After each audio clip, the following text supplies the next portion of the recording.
आज हम आपको ऐसी कहानी सुनाने जा रहे हैं जो सुनने के बाद अविश्वसनीय प्रतीत होती है, लेकिन ये कहानी 100% सत्य घटना है। सन 1985 में आगरा से 17 किलोमीटर दूर बालगांव के एक साधारण परिवार में जन्मा तोरण सिन्हा, जिसे प्यार से सभी टीटू बुलाते थे।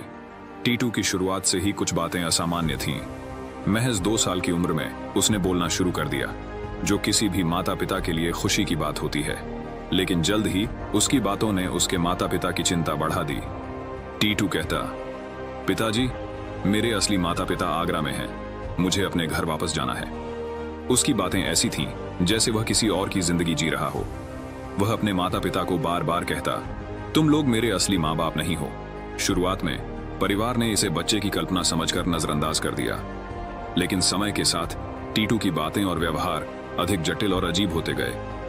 1988 तक 5 साल का हो चुका टीटू अब ऐसी बातें करने लगा जो सुनकर हर किसी का होश उड़ जाता।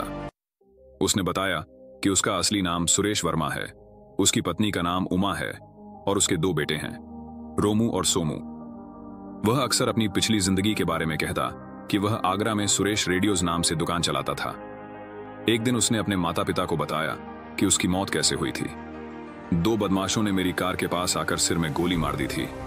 उसने अपनी मृत्यु के बाद हुए अंतिम संस्कार और यहां तक कि अपने अधजले शरीर के हिस्से को यमुना में फेंके जाने की बातें भी विस्तार से बताईं। यह सुनकर उसके माता पिता परेशान हो गए। गांव में यह बात जंगल की आग की तरह फैल गई। लोगों ने इसे भूत प्रेत का मामला मान लिया। एक दिन वह अपने माता पिता को गरीब समझकर ताने देने हुए कहता है, मेरी असली मां 2000 की साड़ियां पहनती हैं और तुम फटी साड़ी में घूमती हो।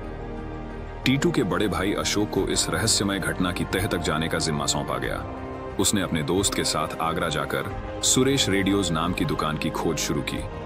शुरुआत में उन्हें ऐसी कोई दुकान नहीं मिली, लेकिन काफी देर बाद उन्होंने वही दुकान देखी जिसका नाम टीटू बार बार लेता था।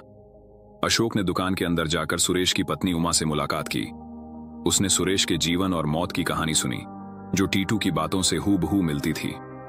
उमा ने यह सोचकर इनकार कर दिया कि टीटू ने यह सब अखबारों में पढ़ा होगा, लेकिन अशोक ने कहा, टीटू यह सब तब से कह रहा है जब वह ठीक से बोलना भी नहीं जानता था।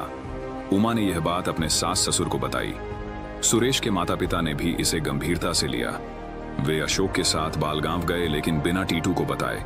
जब सुरेश का परिवार टीटू के घर पहुंचा तो 5 साल का वह बच्चा उन्हें देखकर दौड़ता हुआ आया और गले लग गया। वह बार बार कहने लगा, देखो, मेरे असली माँ बाबूजी आ गए। उमा को देखकर टीटू शर्मा गया। उसने उमा से उसके बच्चों के बारे में पूछा और उनके साथ बिताए पलों को याद करने लगा। उसने डौलपुर मेले की बात बताई, जो सिर्फ सुरेश और उमा के बीच की बात थी। यह सुनकर उमा और उसका परिवार सन्न रह गया। इसके बाद टीटू को आगरा लाया गया। उसकी परीक्षा के लिए 3 टेस्ट रखे गए। 1, टीटू को कार में बैठाकर सुरेश की दुकान के पास ले जाया गया। कार के अंदर से ही उसने सही जगह पहचान ली। 2, सुरेश के घर पहुंचने पर उसने हर कोना पहचान लिया। उसने बताया कि कौन सा हिस्सा नया बना है और कौन सा पुराना है। 3, घर के बाहर मोहल्ले में खेल रहे सुरेश के दोनों बच्चों को टीटू ने तुरंत पहचान लिया। यह सभी प्रमाण इस बात की ओर इशारा कर रहे थे कि टीटू ही सुरेश का पुनर्जन्म था। अभी हत्या का राज खुलना बाकी था। आखिर वो कौन था जिसने टीटू को मारा था? सबसे बड़ा मोड़ तब आया जब टीटू ने सुरेश की हत्या के पीछे का रहस्य उजागर किया। उसने बताया कि 2 बदमाशों में से एक सुरेश का साथी व्यापारी था। पुलिस ने टीटू की बातों को गंभीरता से लिया और संदिग्ध व्यापारी को गिरफ्तार किया। उसने जुर्म कबूल कर लिया।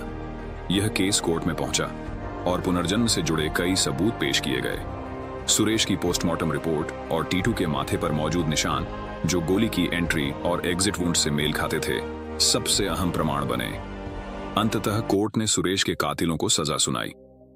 हालांकि टीटू ने सुरेश की यादों को साबित कर दिया, लेकिन वह अब भी एक बच्चा था। सुरेश के परिवार ने यह निर्णय लिया कि टीटू को उसके वर्तमान परिवार के साथ ही रहने दिया जाए। आज तोरण सिन्हा उर्फ टीटू BHU में असिस्टेंट प्रोफेसर हैं। यह कहानी पुनर्जन्म के रहस्य और जीवन की सर्कल थ्योरी को मजबूती देती है। ऐसी और रहस्य से भरी कहानियां सुनने के लिए हमारे चैनल को कहानी सुनो विद अमित को सब्सक्राइब करें। जय श्री राम दोस्तों।